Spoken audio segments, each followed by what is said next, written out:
శ్రోతలకు నమస్కారం. నేను పల్లెటూరి వాడిని, పేదవాడిని, చదువులేని వాడిని, అన్ని విధాలా అతి తక్కువ స్థితి నుంచి వచ్చిన వాడిని నన్నెరిగిన వారందరికీ తెలుసు.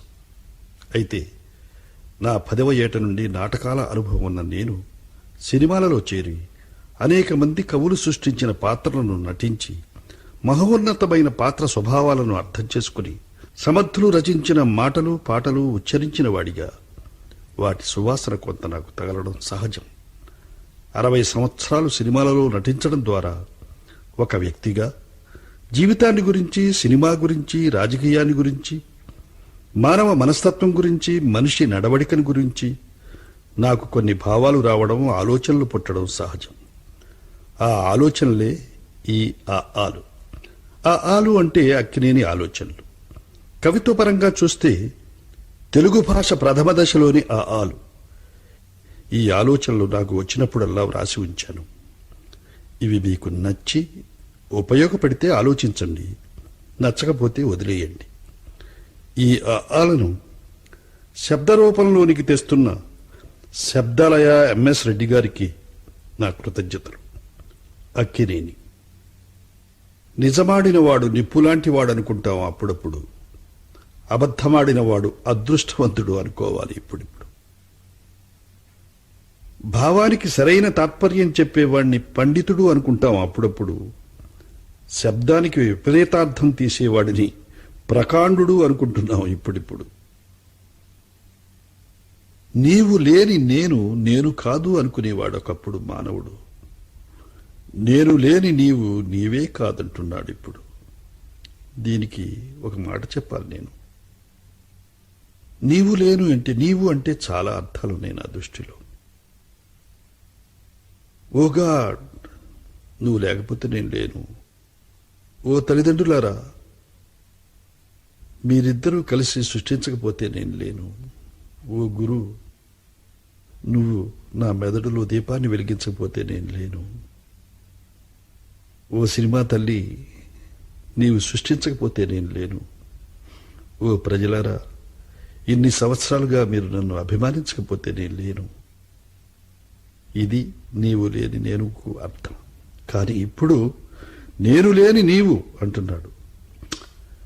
నేను హీరో కాకపోతే ఎవళ్ళు పిక్చర్లు ఈ ప్రొడ్యూసర్లు ఏమవుతారు?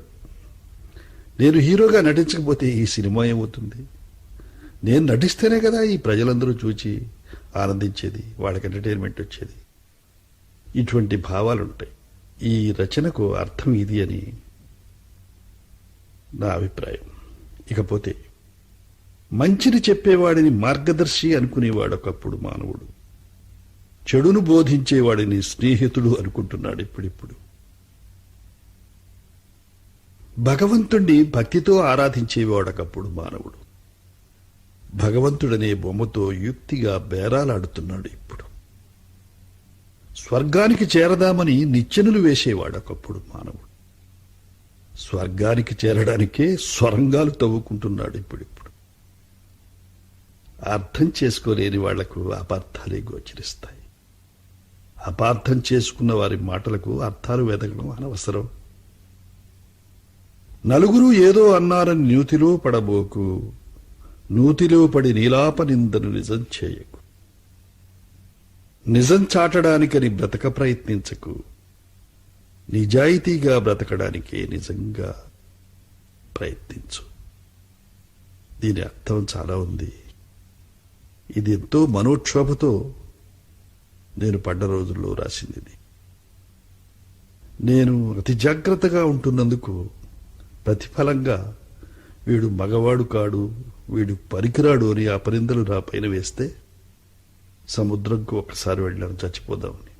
భయవేసి తిరిగి వచ్చాను. రెండోసారి వెళ్ళాను. వెళ్ళినప్పుడు అక్కడే నీడల్లోనే ఒక ఆలోచన వచ్చింది. నే చనిపోతే వాడు అనుకునేది నిజం చేసిన వాడిని అవుతాను అని. అందుకే ఇలా రాసుకున్నాను. నిజం చాటడానికని బ్రతక ప్రయత్నించకు, నిజాయితీగా బ్రతకడానికి నిజంగా ప్రయత్నించు అని. పోతే కంటిని కాపాడడానికి రెప్పబుట్టింది, రెప్పను మూసిపెడితే కన్ను మూతబడుతుంది. మూసిన కళ్ళతో 3 అడుగులు ముందుకు వేస్తే మూతిపళ్ళు 4 ఊడిపోతాయి. కొంతమంది రాజకీయాల్లో చేరి ఎంతో మన దేశానికి స్వాతంత్ర్యం తీసుకొచ్చి పెట్టారు.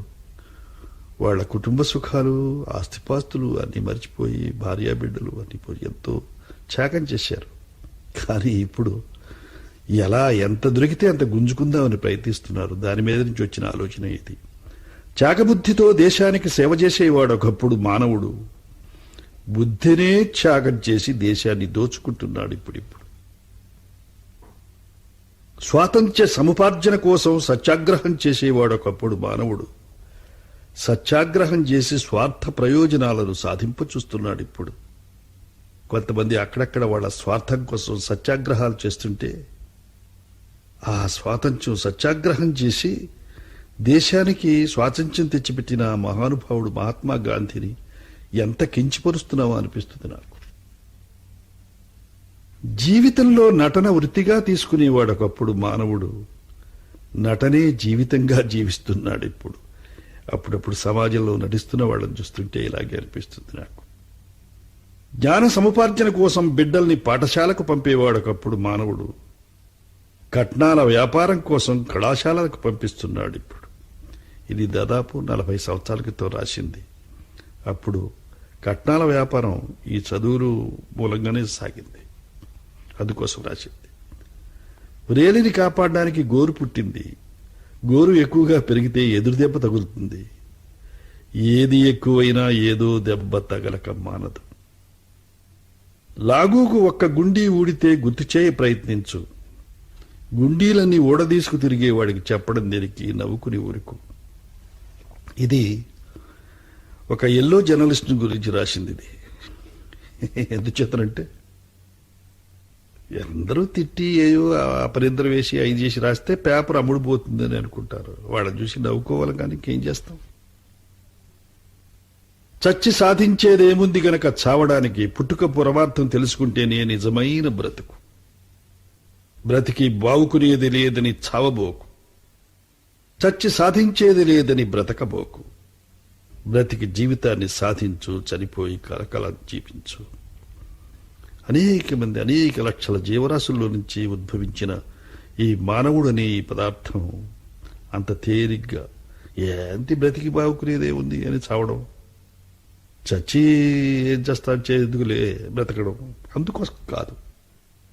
బ్రతికి జీవితంలో ఏదో ఒకటి సాధించాలి. మనం అందరికంటే తెలివిగల వాళ్ళు అయినందుకు. మంచి పనులు చేస్తే చనిపోయిన తర్వాత కూడా జీవిస్తారు. అందుకు ఇలా రాసింది. సద్విమర్శకుల్ని సవినయంగా సన్మానించేవాడు ఒకప్పుడు మానవుడు. కువిమర్శల్ని గుంభనగా చేరదీసి కులుగుతున్నాడు ఇప్పుడు. సజ్జన స్నేహానికి దగ్గరగా ఉండేవాడు ఒకప్పుడు మానవుడు. దుర్జన సహవాసానికి దూరం కాలేకపోతున్నాడు ఇప్పుడు. ఒప్పులు చేసి ఓహో అనిపించుకునేవాడు ఒకప్పుడు మానవుడు. తప్పులు చేసి తందానా అనిపించుకుంటున్నాడు ఇప్పుడు. దేశం కోసం రాజకీయాలలో చేరేవాడు ఒకప్పుడు మానవుడు. రాచరికం కోసం రాజకీయాలలో చేరుతున్నాడు ఇప్పుడు. డబ్బు చాలా గొప్పది. డబ్బు లేనిదే ఏ ప్రయోజనం ఉండదు. డబ్బు లేనిదే మనం సాధించిందేమీ ఉండదు. అయితే దానికి కూడా పరిమితం ఉంది. అందుకే ఇలా రాశాను. డబ్బు సంపాదించడం అంటే నాకు గౌరవం. ఖర్చు చేయడం అంటే మిత గౌరవం. సద్వినియోగం చేయడం అంటే అతి గౌరవం అని రాసుకున్నాను. జీవించడం తెలియకపోయినా జీవితం అంటే ఏమిటో తెలియాలి. జీవితం అంటే ఏమిటో తెలియకపోతే జీవించడం అంటూ అసలే తెలియదు.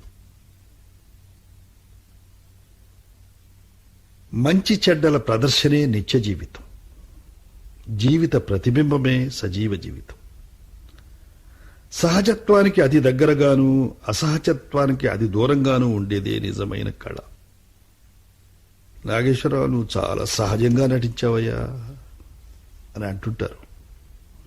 అది వీడు చాలా ఆర్టిఫిషియల్గా నటించాడని కొంతమంది అంటుంటారు. నా ఉద్దేశం, నటనంటే సహజం కాదు, దానికి దగ్గరగా ఉంటుంది.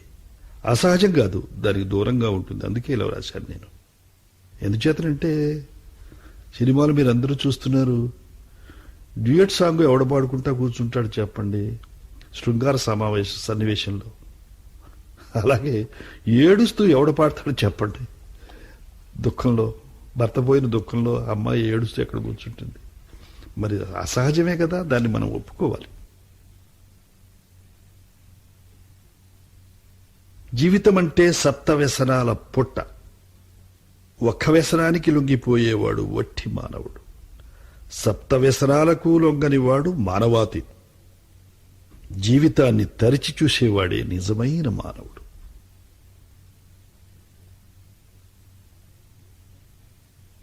అరవై ఏళ్లు నటించిన వాణ్ణి, 77 జీవించిన వాణ్ణి, మిట్టలు ఎక్కిన వాణ్ణి, పల్లాల్లో పడ్డవాణ్ణి, అభిమానుల దృష్టిలో కుర్రవాణ్ణి, పెద్దల హృదయాల్లో దాగున్న చిన్నవాణ్ణి అని అనుకున్నాను నేను. ఎందుచేతనంటే అప్పుడు ఎవడెవడో పొగుడుతుంటారు కదా, నువ్వంతా ఇంత అని. కానీ నేను ఎంతో అని తెలియజెప్పడమే నా ఉద్దేశం. అందుకని అభిమానుల దృష్టిలో కుర్రవాణ్ణి, పెద్దల హృదయాల్లో దాగున్న చిన్నవాణ్ణి. అంతటి వాణ్ణి ఇంతటి వాణ్ణి అనలేను. జీవితంలో ఇంకా ముందుకు వెళ్లాలని, మరిన్ని మంచి చెడ్డల్ని చవిచూడాలని ముందుకు వెడుతూ ఉన్నాను. ముసళ్ల పండగ చూడబోతున్నాను. ముందుకు వెళ్లి సాధించేదేమిటో తెలియాలి నాకు. నేను వెళ్లిపోయిన తర్వాత మిగిల్చేదేమిటో తెలియాలి మీకు. హృదయాన్ని మిన్నగాను, మనసును వెన్నగాను చూసుకునేవాడొకప్పుడు మానవుడు. గుండెను బండగాను, మనస్సును మన్నుగాను చేసుకుంటున్నాడిప్పుడు. ఈ భావానికి విముక్తి ఎప్పుడు? మన మనస్సులు మారినప్పుడు, మనకు మరో ప్రపంచం వచ్చినప్పుడు. మరో ప్రపంచం అంటే మన మనసులో మార్పులు రావాలి, మన ఆలోచన విధానంలో మార్పులు రావాలి, మనకు గ్రీన్ రివల్యూషన్ రావాలి అని నా అభిప్రాయం. ఇంతకాలం నిజమాడి బ్రతుకుదామనుకున్నాను. ఈ కాలంలో అబద్ధాలు ఆడలేక చస్తున్నాను. వచ్చే కాలంలో నిజమాడి చావాలో లేక అబద్ధమాడి బ్రతకాలో తేల్చుకోలేక సతమతమవుతున్నాను. అంటే జీవితం అంతా ఎవరు చూసినా ఎవరు నిజం మాట్లాడుతున్నారో, ఎవరు అబద్ధం ఆడుతున్నారో తెలియని పరిస్థితుల్లో, అవస్థలో రాసింది ఇది. నన్ను బ్రతికిస్తూ చంపేది, చంపి బ్రతికించేది కాలమే. అవును, రాబోయే కాలమే తేల్చుకోవాలి. ఎంతో మందికి మనస్సు మహా చెడ్డది, కొద్ది మందికి మనస్సు మంచిది. ఒక్కొక్కరి దగ్గర ఒక్కో రకంగా మసులుతుంది ఆ మనస్సు. అందరికీ అన్ని రకాల ఆలోచనలు ఇస్తుంది. మంచికి చెడ్డకి పోటీ పెడుతుంది. ప్రపంచానికి ముప్పి తెచ్చి పెడుతుంది. అయినా నాకెందుకు అది మంచిది. గాడిద కాళ్ళు పట్టుకోవడానికి ఒక వసుదేవుడు ఉండేవాడని పెద్దలు చెప్పగా విన్నాం ఒకప్పుడు. గాడిదల కాళ్ళు పట్టుకోవడానికి అడ్డగాడిదలు పోటీ పడుతుంటే చూడలేక చచ్చిపోతున్నాం ఇప్పుడు.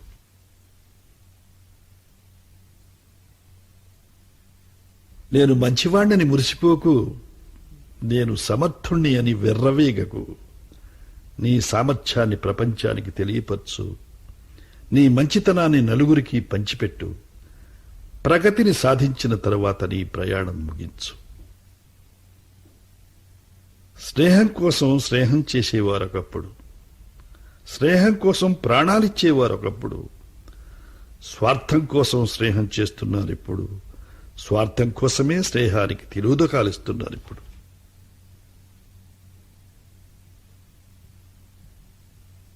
మంచితనం మనిషికి మరొకరివ్వలేని మకుటం. సామర్థ్యం మనిషికి కృషితో వచ్చే మంచి గంధం. నువ్వు ముక్కలు చెక్కలైన మంచి గంధపు సువాసనల్ని 10 మందికి పంచిపెట్టు. జీవిత పోరాటంలో జయించి మంచితనపు మకుటాన్ని ధరించు. రాజకీయాల్లో చాలా సమర్థులు వస్తే గాని దేశం బాగుపడదు. దేశం బాగుపడితే గాని ప్రజలు కళకళ్లాడుతూ ఉండరు. ప్రజలు కళకళ్లాడుతూ జీవిస్తే గాని ఆ దేశం అభివృద్ధి చెందదు. కానీ అదే అసమర్థులు ఆ కుర్చీలలో కూర్చుంటే ఏమవుతుంది అనుకుని ఎప్పుడూ 40 సంవత్సరాల క్రితం నాకు వచ్చిన ఆలోచన ఇది. అసమర్థులు కొందరు అందలమెక్కి కూర్చున్నారు. సమర్థులు ఎందరో చేతులు ముడుచుకు చూస్తున్నారు. దొంగలు, దోపిడీదారులు, దుర్మార్గులు దేశాన్ని దిగమింగుతున్నారు. అది ఇప్పుడు జరుగుతుంది సార్. దొంగలు, దోపిడీదారులు, దుర్మార్గులు దేశాన్ని దిగమింగుతున్నారు. ఈ అందలమెక్కిన వారు కిందికి దిగి రావాలి. చేతులు ముడుచుకున్న వారు చేతులు మొదలెట్టాలి. దేశద్రోహులందరూ దిగదుడుచుకుపోవాలి. నీరసించిన యువకులు తెలివి చూపి నిలవాలి. అదెప్పుడూ మన మనసులు మారినప్పుడు, మనకు మరో ప్రపంచం వచ్చినప్పుడు. దేశం మారాలి, మనుషులు మారాలి, మంచి మానవత్వం మేల్కొనాలి. మనం కాకపోయినా ఈ మార్పును మన బిడ్డలు కనులారా చూడాలి. ఇది నా అభిప్రాయం. శక్తివంతమైన మెదడు మనిషికున్న మహావరం. ఇది ఎవరికీ లేనిది. ఏ పక్షికి, మృగానికి, పశువుకి, కోతికి, కొండముచ్చుకి లేనిది. అది మనిషికే ఉన్నది. అదే శక్తివంతమైన మెదడు మనిషికున్న మహావరం. సారవంతమైన మట్టి దేశానికున్న మంచి సంపద. మెదడు నిండా మట్టి పేర్చుకొని మనిషి శక్తిహీనుడవుతున్నాడు. మట్టిని మందులతో కలుషితం చేసి నిస్సారంగా మారుస్తున్నాడు. నిప్పు నీటితో చల్లారిపోవచ్చు, నిజం నిప్పులో కలిసిపోవచ్చు. నిప్పులాంటి నిజం, నిజంలాంటి నిప్పు గుండెల్ని దహించి వేస్తూనే ఉంటుంది. మనిషి మట్టిలో కలిసినా చేసిన మంచి మాత్రం మిగిలిపోతుంది. మంచి మరుగున పడిపోయినా మనిషి మనసులో మెదులుతూనే ఉంటుంది. మనిషికి అన్ని సంపదల కంటే ముఖ్యమైనది మనోసంపద. నిజాయితీపరుడు, అవినీతికి పాల్పడనివాడు, ఇతరులకు అన్యాయం, అక్రమం, అపకారం చెయ్యనివాడు, సదా అందరి మంచిని కోరేవాడు, కడుపు నిండా తిండి లేకపోయినా, పేరు ప్రతిష్టలు సంపాదించుకోలేకపోయినా, స్నేహితుల అండదండలు అందుకోలేకపోయినా, హాయిగా ఆనందంగా తృప్తిగా బ్రతకలేకపోయినా జీవితాన్ని ధైర్యంగా ఎదుర్కోగలడు. సత్యాన్ని నిరూపించగలడు. ఆత్మస్థైర్యంతో, అనుభూతులతో జీవించగలడు. ఇదే మానవ మేధస్సు పరిపూర్ణత్వానికి నాంది, నిజాయితీకి పునాది. మానవునికి పవిత్రత సాధించడం సామాన్యమైన పని కాదు. కనీసం పవిత్రంగా ఉండాలని ఆలోచించడం సలక్షణమైన పని. నువ్వు మంచివాడివని అందరూ అనుకోవాలని ఆలోచించుకో. ఇది ఒక క్రికెట్ అప్రోచ్ అన్నమాట. నేను మంచివాడిని, గొప్పవాడిని అని అందరూ అనుకోవాలని అనుకుంటారు. నా ఉద్దేశం అది కాదు. నువ్వు మంచివాడివని అందరూ అనుకోవాలని ఆలోచించకు. చెడు చేయకూడదని ఆలోచించు. నీకు తెలియకుండానే మంచివాడివి అయిపోతావు. విమర్శించేవాడు చెప్పింది చేదు గుళికలు తినిపించినట్టుంటుంది. పొగిడేవాడు చెప్పింది పంచదార చిలకలు తినిపించినట్టుంటుంది. జాగ్రత్త. వివేకం, విజ్ఞానం ఉన్న శత్రువు కంటే అవివేకం, అజ్ఞానం ఉన్న మిత్రుడు చాలా ప్రమాదకరం. ఒక తెలివిగలవాడైతే వాడు చెప్పింది మనం వ్యతిరేకించకపోయినా తర్వాతైనా మన ఆలోచనలోకి వస్తుంది వాడు చాలా విజ్ఞానవంతుడని. కానీ పిచ్చివాడు, మూర్ఖుడు చెబితే ఏముంది, వాడు చెప్తే మనకు ప్రమాదం.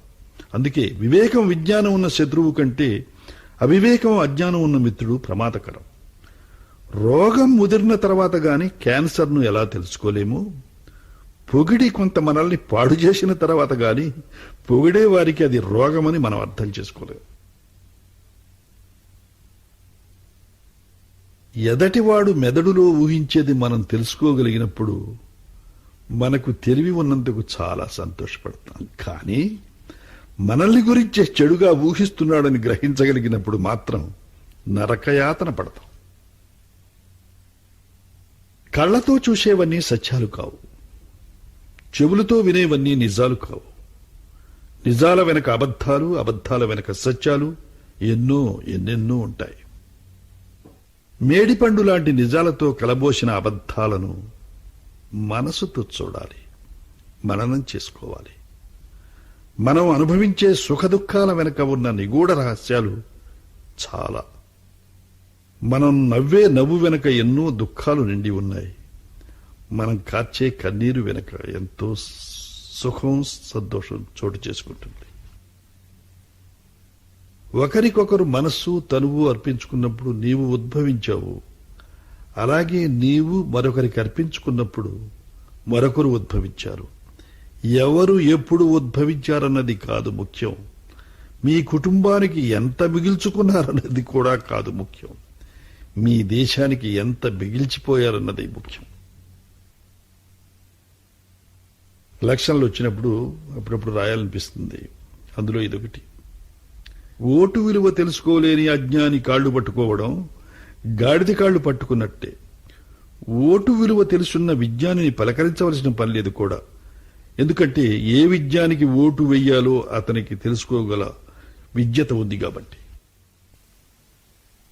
సినిమా రంగాన్ని గురించి, సినిమా ప్రపంచంలోనూ సైంటిస్టులున్నారు, కవులున్నారు, భావుకులున్నారు, జ్ఞానులున్నారు, అతి తెలివిగల వారున్నారు, ఛాందసులున్నారు, శాస్త్రం తెలిసిన వారున్నారు, చదువుకున్న తెలివి తక్కువ వారున్నారు, చదువులేని మేధావులున్నారు, ఎంతో మంది మూఢులున్నారు. ఇక్కడ నేర్చుకునే వారికి ఎంతో ఉంది. ఎంత నేర్చుకున్నా ఇంకెంతో మిగిలింటూనే ఉంటుంది. నేర్చుకోలేని వారికి ఇక్కడ కనిపించేదంతా చెడు, ఈర్ష్య, ద్వేషం, ఓరవలేనితనం, ఎదుటివారి బాగోగులు కోరుకోని మనస్తత్వం, మనమే గొప్ప అనుకునే భావం, మిగతా అందరూ అసమర్థులు అనే ధోరణి, మిగతా వారి గొప్పతనానికి అదృష్ట కారణాలు కల్పించుకోవడం, మన విజయానికి మాత్రమే సామర్థ్యం కారణం అనుకోవడం, గ్రహించే వారి దృష్టిని బట్టి మొదలైనవన్నీ ఇదంతా స్వభావ స్వరూపాలను బట్టి ఉంటుంది. ఇక్కడ మనం ఎంత నేర్చుకుంటే అంత ఉంది. అదే మంచి చాలా ఉంది, చెడు మరింత ఉంది.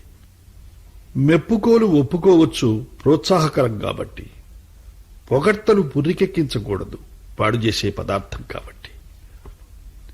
పొగడ్త తీపి లాంటిది, కొవ్వెక్కిస్తుంది. విమర్శ చేదు లాంటిది, అభివృద్ధికి దోహదం చేస్తుంది.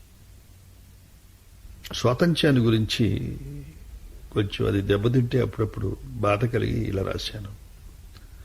స్వాతంత్ర్య జ్యోతి నీకేరా ఈ స్థితి, 37 ఏళ్ల కింద ఎంత వెలిగావు. ఇది సార్, ఇది ఎప్పుడూ రాసింది కాబట్టి అప్పుడు 37 ఏళ్ల క్రితం రాశాను. స్వాతంత్ర్య జ్యోతి నీకేనా ఈ స్థితి, 37 ఏళ్ల క్రితం ఎంతగా వెలిగావు, ఎందరికి వెలుగును చూపించావు, ఎందరిని ప్రభావితం చేశావు, ఎందరిలో ఆవేశాన్ని పూరించావు, ఎందరి గుండెలను చాకం చేయించావు. సత్యాగ్రహం శాంతిబాంబుతో తెల్లద్రోహులను ఎదిరించి తరిమి కొట్టావు. అటువంటి నీకు నీ స్వాతంత్ర్యానికి ఏమైంది? నీ జ్యోతి వెలుగు తగ్గిందా, వెలకు అమ్ముడుపోయిందా, నల్లకప్పు వేసిందా, తుప్పు పట్టిందా, తూట్లు పడిపోయిందా, నీరసించిందా, నీరు కారిపోయిందా? ఏమిటి దొంగతనం, ఏమిటి లంచగొండితనం, ఏమిటి దోపిడీ, ఏమిటి దుర్మార్గం? నీ మంచితనం ఎక్కడా, మానవత్వం ఎక్కడా, నీ నీతి ఎక్కడా, నిజాయితీ ఎక్కడా? ఓ స్వాతంత్ర్య జ్యోతి, నీవిచ్చిన ప్రజాస్వామ్యం అంటే ఇదేనా? అధికారం కోసం అబద్ధాలాడడమా, మోసాలు చేయడమా, దొంగ పనులు చేయడమా, దోపిడీలు చేయడమా, పంగనామాలు పెట్టడమా, వెన్నుపోటు పడవడమా, కోట్లు సంపాదించడమా,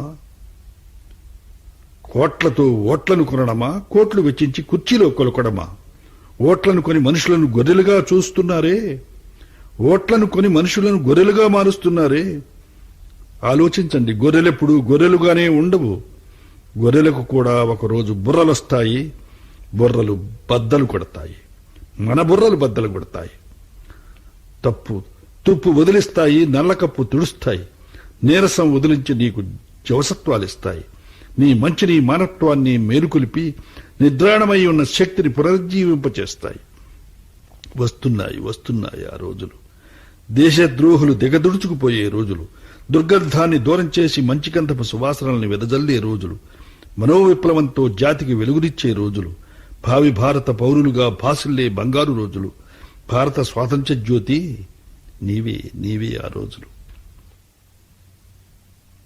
ఆవేశం, ఆలోచన, అవగాహన, అభిరుచి ఉన్న వ్యక్తికి ఆత్మ విమర్శ, ఆత్మబలం, అంగబలం ఉండి అనుకున్నవి ఆచరించగలిగితే మరణించిన మనిషిగా మానవులున్నంతకాలం జీవించే ఉంటాడు. మంచి చేయలేకపోవడం మన చెడుతనం కాకపోవచ్చు, చెడు చేయలేకపోవడం మన మంచితనమే అవుతుంది. వీలుంటే మంచి చేయగలగాలి, మంచి చేయలేకపోయినా చెడు మాత్రం చేయకూడదు. మంచి చేయగల మనిషి మంచి చేయడం మంచి మార్గం, చెడు కూడా చేయగల మనిషి మంచి చేయడం ఉత్తమ మార్గం. మంచి చెడు కూడా చేయగలిగి ఉండి మంచి మాత్రమే చేయడం ఉత్తమోత్తమైన మార్గం.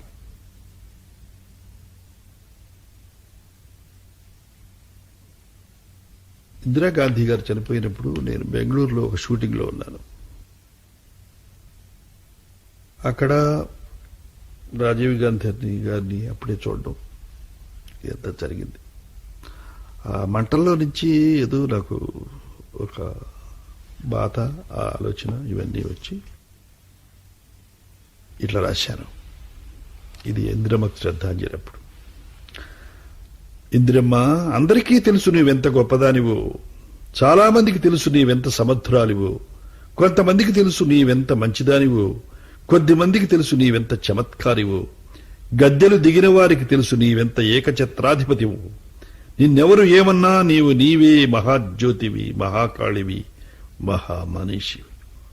దేశం కోసం, దేశ ప్రజల కోసం, దేశ భవిష్యత్తు కోసం, దేశ విదేశాల సామరస్యం కోసం నీవేమో చెప్పావు, ఎన్నెన్నో చేశావు, నీ జీవితాన్ని త్యాగం చేశావు, నీ రక్తాన్ని అర్పించావు. చూడు, నీ రక్తం సామాన్యమైనదా? కాదు, అసామాన్యమైనది, అమూల్యమైనది, అసాధ్యమైనది, అజేయమైనది. అందుకే అంటున్నాను, నీ రక్తం కరిగిస్తుంది హృదయాన్ని, నీ రక్తం రేపుతుంది ఆవేశాన్ని, నీ రక్తం నడుపుతుంది దేశాన్ని, నీ రక్తం ఏలుతుంది రాజ్యాన్ని. ఇక మాకు లేని నీకు మా జోహార్లు, మా శ్రద్ధాంజలి, మా బాష్పాంజలి. నీతులు చెప్పేవారు, నియమాలు తెలిసినవారు, న్యాయాలు ధర్మాలు నిర్ణయించేవారు కాదు మనకు కావలసింది. ఇవన్నీ వారు పాటించి మనల్ని కూడా పాటింపజేసేవారే, మనల్ని ముందుకు నడిపేవారే మనకు కావాలి. చాలా మంది అబద్ధాలు ఆడతారు, కొంత ఇబ్బంది పెడతారు అప్పుడప్పుడు. అబద్ధాలు ఆపద్ధర్మాలు కావచ్చునేమో గాని ఆపద్ధర్మాలు ధర్మాలు కాకూడదు. అబద్ధం, అన్యాయం, మోసం, లంచగొండితనం తాత్కాలిక ఆనందాన్ని కలిగిస్తాయి. కానీ నిజం, న్యాయం, ధర్మం, మంచితనం, మానవత్వం జీవించి ఉన్నప్పుడు మనకు ఆత్మానందాన్ని ఇస్తాయి. మరణించిన తర్వాత అందరికీ ఆదర్శప్రాయమవుతాయి. మనం చూడవలసింది వేషాలు, మోసాలు కావు, దేశం, ప్రజలు, అభివృద్ధి. అందుకే మరొకసారి ఆలోచించండి, ఓటు విలువ తెలుసుకోండి. మన రాజకీయాల్లో అన్ని వేషాలు వేస్తుంటారు, మోసాలు వేస్తుంటారు, అన్న రూపాలు మారుస్తుంటారు, తమాషా చేస్తుంటారు ఎలక్షన్స్ వచ్చినప్పుడల్లా. అందుకు రాసింది ఇది. మనం చూడవలసింది వేషాలు, మోసాలు కావు, దేశం, ప్రజలు, అభివృద్ధి. అందుకే మరొకసారి ఆలోచించండి, ఓటు విలువ తెలుసుకోండి, సద్వినియోగం చేసి దాని విలువ పెంచండి. సజ్జనుడికి ఓటు వేసి మనల్ని మనం కాపాడుకుందాం, దేశ పురోభివృద్ధిని తీర్చిదిద్దుదాం. ఆవేశం ఆలోచనకు మూలం, ఆలోచన ప్రగతికి మార్గం. అంతేకాదు, ఈ ఆవేశం ఈర్ష్యాద్వేషాలకు కూడా మూలం, ఈర్ష్యాద్వేషాలు పతనానికి మార్గం. రాజకీయం పాతకాలపు పట్టు, నాటకీయం నేటి కాలపు గుట్టు. రాజకీయాలు, నాటకీయాలు కావు మనకు కావలసింది. ఆశ్రిత పక్షపాతం, అవినీతి కాదు కావలసింది. నీతి, నిజాయితీ, మంచి, మానవత్వం, దేశ భవిష్యత్తు. ఏ నీరు లేనిదే మనిషి జీవించలేడు, ఆ నీరే మనిషిని మట్టిపాలు చేస్తుంది. ఏ నిప్పు లేనిదే మనిషి వెలుగు చూడలేడు, ఆ నిప్పే మనిషిని బూడిదపాలు చేస్తుంది. ఏ డబ్బు లేనిదే మనిషికి మనుగడ లేదు, ఆ డబ్బు దాహమే మనిషిని సర్వనాశనం చేస్తుంది. ఏ ప్రజల అభిమానం మనిషిని అందరమెక్కిస్తుందో, ఆ ప్రజల దురభిమానమే మనిషిని అధఃపాతాళానికి తొక్కుతుంది. కొందరికి వేపకాయంత వెర్రి ఉంటుందట, కొందరికి వేపకాయంతే తెలివి ఉంటుందట.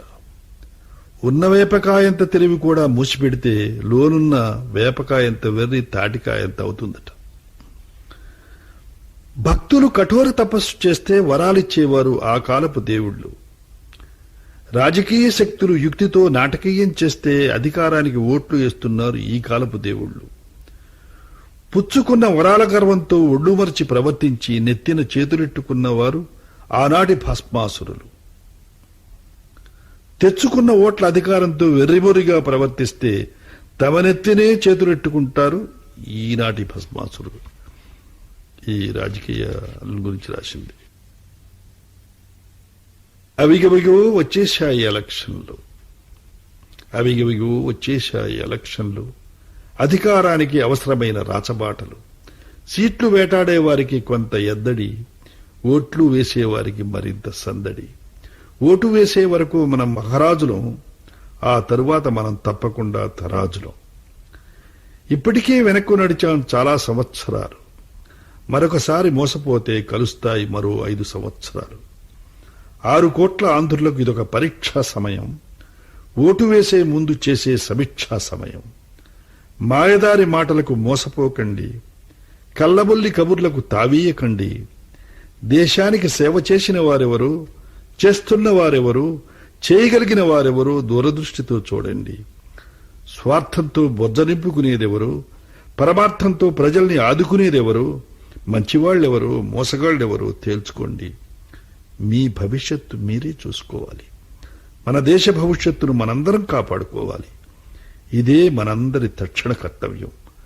మన ఆలోచనే తేల్చేస్తుంది మనందరి భవితవ్యం.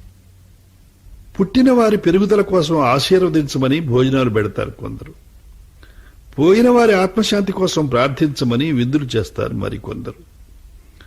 పోయేవారు ఎక్కడికి పోతారో, పుట్టినవారు ఏమి ఊడబొడుస్తారో ఎవరికి తెలుసు. పోయిన వారు మిగిలిన వారికి కొంత మంచిని మిగిల్చాలని, పుట్టినవారే అంతా అనుభవించకుండా నలుగురికి పంచి ఇచ్చేవారుగా పెరగాలని ఆశీర్వదిద్దాం. మీరు మరొకరి అభివృద్ధిని చూసి ఈర్ష్యపడకూడదు, ప్రభావితులు కావాలి. ఇంకొకరి పతనాన్ని చూసి సంతోషపడకూడదు, పాఠం నేర్చుకోవాలి. ఎదుటి వారి విజయాన్ని వారి అదృష్టంగా చిత్రిస్తాం, అపజయాన్ని వారి తెలివిలేనితనాన్నిగా ఊహిస్తాం. మన విజయాన్ని మన తెలివి కృషిగా చిత్రిస్తాం, మన అపజయాన్ని ప్రజా భావదారిద్ర్యంగా భావిస్తాం. ఈ భావన మారే వరకు ఎదుటివారి గొప్పతనాన్ని గుర్తించం, మన లోపాల్ని గ్రహించం. ఏమీ తెలియని అజ్ఞానికి జ్ఞానబోధ చేయడం జ్ఞానమున్నవాడు చేయవలసిన పని. అన్నీ తెలుసుననుకునే అజ్ఞానాంధకారంలో చిక్కున్న వాడికి జ్ఞానబోధ చేయడం అజ్ఞాని చేసే పని. మనస్సు ఆవేశాన్ని కలిగిస్తుంది, ఆవేశం ఆలోచనను కలుగజేస్తుంది, ఆలోచనకు బుద్ధి విచక్షణనిస్తుంది. వీటన్నిటికీ ఫలితం ఆత్మ అనుభవిస్తుంది. ఇవన్నీ ఒకదానికొకటి అనుసంధానమైనవి. ఈ విశాల ప్రపంచంలో సమస్త జీవకోటి పీల్చేది వదిలేది గాలి, పోగొట్టుకునేది ప్రాణం. గాలికి ప్రాణానికి తేడా ఉంది. ఆ తేడా ఏమిటో అందరికీ తెలియదు. చెట్టు, చేప, పక్షి, మృగము, పశువు, మనిషి అభివృద్ధి చెందింది ఆశతోనే. వేషాలు, మోసాలు, లంచాలు, మంచాలు, దోపిడీలు, దుర్మార్గులు పుట్టుకొచ్చింది ఆశతోనే. ఈ ఆశ అభివృద్ధికి దోహదం చేస్తుంది, దురాశ పతనానికి దారులు తీస్తుంది. ఆశ కావాలో దురాశ కావాలో నిర్ణయించుకోవడంలోనే మనిషి నిజస్వరూపం బయటపడుతుంది. తెలియక తప్పులు చేయడం కొంత తప్పు, తెలిసి తప్పులు చేయడం క్షమించరాని తప్పు. తప్పులు చేయవద్దనుకోవడం కొంత గొప్ప, అసలు తప్పే చేయకుండా ఉండడం ఎంతో గొప్ప. తెలివి తక్కువ వాళ్లను చేరదీసి, తెలివి తక్కువ సలహాలు విని, తెలివి తక్కువ పనులు చేసి, తెలివిగల పనులను చేశానని కులుకుతూ, తెలివిగల వారందరినీ తెల్లముఖాలు వేయించామనుకుని తానే తెల్లముఖం వేస్తుంటాడు మూర్ఖుడు. తెలివైన వారిని దగ్గరగా తీసుకుని, తెలివైన వారి సలహాలను తుర్పారబట్టి, తెలివిగా వ్యవహరించి తెలివైన పనులు చేసి తెలివిగల వారినే తెల్లముఖాలు వేస్తుంటాడు విద్యుడు. చిన్నవాళ్లందరూ చేరి పెద్దవాళ్లకు పీట వేస్తారు. పెద్దవాళ్లు పీట మీద కూర్చుని చిన్నవాళ్లను చిన్నచూపు చూస్తారు. కథలలో చిన్ని కృష్ణుడు చెలికాళ్ల పైనెక్కి వెన్నముద్దలు తిన్నట్లు పేదవాళ్లందరి ప్రాపకంతో పొట్టలు నింపుకుంటారు కొంతమంది పెద్దలు. సుఖాలు మరిగిన వారికి కష్టాల సంగతిలా తెలుస్తుంది, కష్టాలు పడే వారికి సుఖాల సంగతి గుర్తుకెలా వస్తుంది. మిట్టపల్లాలలో పడి లేచేవారికి, కష్టసుఖాలు కలబోసుకునేవారికి జీవిత మాధుర్యం తెలుస్తుంది. బతుకు పుటమేసిన బంగారం అవుతుంది. ఎంతో మంది మంచివారిలో కొద్దిమంది చెడ్డవారుండేవారు ఒకప్పుడు. ఎంతో మంది చెడ్డవారిలో కొద్దిమంది మంచివారుంటున్నారు ఇప్పుడు. ఏం చేస్తాం? ఇప్పుడు అంతే. మంచిని మెచ్చుకునేదెవరు? చెడును చీకొట్టేదెవరు? ఈ దేశం మారేదెప్పుడు? మళ్లీ బంగారు భారతం అయ్యేదెప్పుడు? మన మనసులు మారినప్పుడు, మనకు మరో ప్రపంచం వచ్చినప్పుడు. ఎదుటివారి గొప్పతనాన్ని తెలుసుకోలేనివాడు, తన లోపాన్ని గ్రహించలేనివాడు, తెలివి తక్కువవాడు ముందుకు పోలేడు. గమ్యాన్ని గ్రహించలేనివాడు. గతాన్ని గురించి తెలుసుకోవడం గొప్ప చెప్పుకోవడానికి కాదు, చేసిన తప్పులు తెలుసుకోవడానికి. భవిష్యత్తును గురించి ఆలోచించుకోవడం మన స్వార్థం కోసమే కాదు, మన దేశ పురోగతిని కళ్ళారా చూడడానికి, ఆ పురోగతిలో మనం కూడా భాగస్వాములు కావడానికి.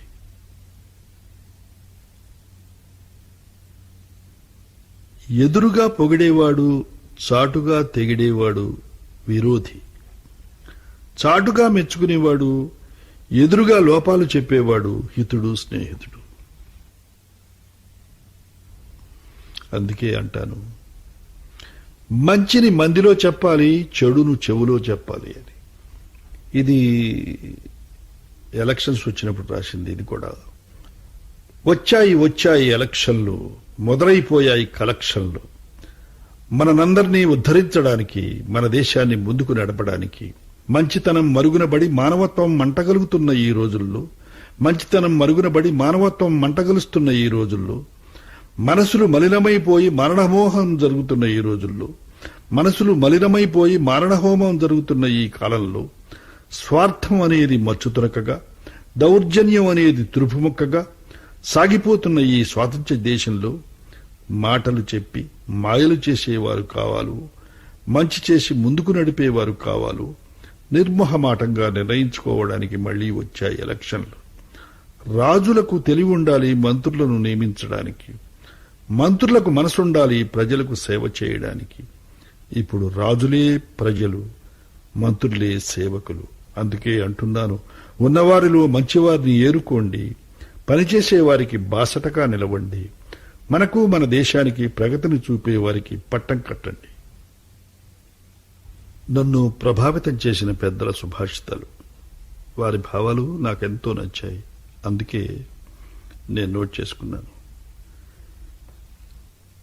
ఆదిగురు శంకరాచార్య ఒక చోట అంటారు, జటిలో ముండీ లుంచిత కేశ కాషాయంబర బహుకృత వేష ప్రచ్ఛన్న పిచ నపశ్యన్ మూఢో ఉదర నిమిత్తం బహుకృత వేషం అంటాడు. అంటే జడలు ధరించినా లేక ముండనము తల వెంట్రుకలు చేయించుకున్నా, కాషాయ బట్టలు ధరించినా తెలుసుకోవలసిన జ్ఞానం తెలుసుకోనప్పుడు ఈ వేషాలన్నీ పొట్ట పోషణకు వేసే వేషాలు మాత్రం వృధా అంటాడు. భగవంతుని తర్వాత మనం రుణపడేది స్త్రీలకే. ఒకటి జన్మనిచ్చినందుకు, రెండవది మన జీవితాన్ని సుఖమయం చేసినందుకు. బౌని అంటాడు,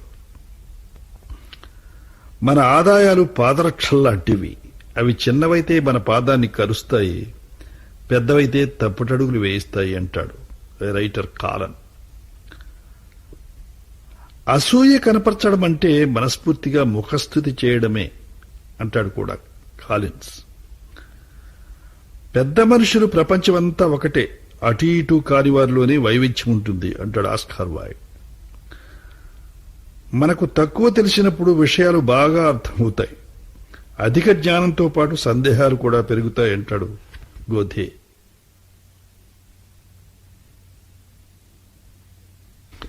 జీవితంలో సాధ్యమైనన్ని ఉపయోగకరమైన పనులు చేయడమే జీవిత ధ్యేయంగా ఉండాలి అంటారు ఇందిరాగాంధీ. జీవితమే, పర్యాయ పదం లేదు. జీవించుకుంటూ పోవడం కంటే జీవితాన్ని అనుభవించడానికి మరో మార్గం లేదు అంటారు గోపీచంద్. ప్రేమ పైరు లాంటిది, పెండి పంట లాంటిది. పైరంతా పండాలని లేదు, పంటంతా వేసిన వారికి దక్కాలని లేదు అంటాడు ఆత్రేయ. వాల్మీకి లేకుండిన రాముడెక్కడా, వ్యాసుడే లేకున్న ఘనశ్యాముడెక్కడా, పెద్దనాది మహాకవులే లేకుండినచో కృష్ణదేవరాయ సార్వభౌముడెక్కడా అంటారు దాశరథి. నీడలాగా నీ వెంటపడేదే నిక్కమైన కీర్తి, మృత్యు బాహువుల కందలేనిదే నిత్యమైన కీర్తి, డప్పులు డబ్బులు కొని తెచ్చే మెప్పులకేం గాని రొచ్చు ఊబిలో ఉబికొచ్చేదే స్వచ్ఛమైన కీర్తి, చిచ్చు అంచుపై నడిచొచ్చేదే మచ్చలేని కీర్తి అంటారు నారాయణ రెడ్డి గారు. జీవితం అనే రేడియోకి భర్త ఏరియల్, భార్య ఏర్తు అంటారు ఆరుద్ర. ఇల్లు కట్టేదొకడు, ఇంట నుండేదొకడు, చెట్లు నాటేదొకడు, పండ్లు మిక్కేదొకడు, పాటంతా ఒకరిది, ఫలితం ఇంకొకరిది అంటారు కొస్తరాజు. ఇంతమంది పెద్దలు నన్ను ప్రభావితం చేశారు. ఎంతో మంది పెద్దలు నాలో ఆలోచనలు పుట్టించారు. వాటి రూపమే ఈ ఆలు. థ్యాంక్స్.